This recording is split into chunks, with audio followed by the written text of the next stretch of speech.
Perkiraan waktu perayaan Idul Fitri 1446 Hijriah telah diungkapkan oleh Menteri Agama Nasaruddin Umar.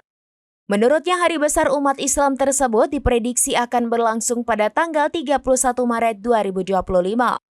Meskipun demikian, penetapan resmi tanggal Idul Fitri masih akan ditentukan melalui sidang isbat yang diadakan oleh Kementerian Agama.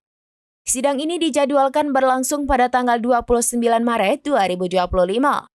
Masyarakat Muslim di Indonesia saat ini tengah menantikan kepastian mengenai kapan tepatnya Idul Fitri 1446 Hijriah akan dirayakan.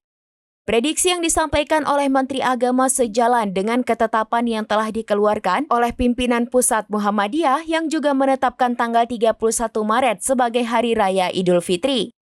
Namun keputusan akhir mengenai tanggal Idul Fitri akan diambil setelah sidang isbat yang diselenggarakan oleh Kemenak.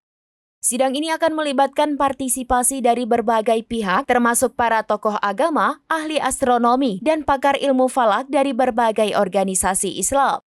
Seperti tahun-tahun sebelumnya, Kemenak akan mempertimbangkan hasil pengamatan hilal dari berbagai lokasi di seluruh Indonesia sebelum mengumumkan secara resmi awal bulan Syawal.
Download Tribun X sekarang, menghadirkan lokal menjadi Indonesia.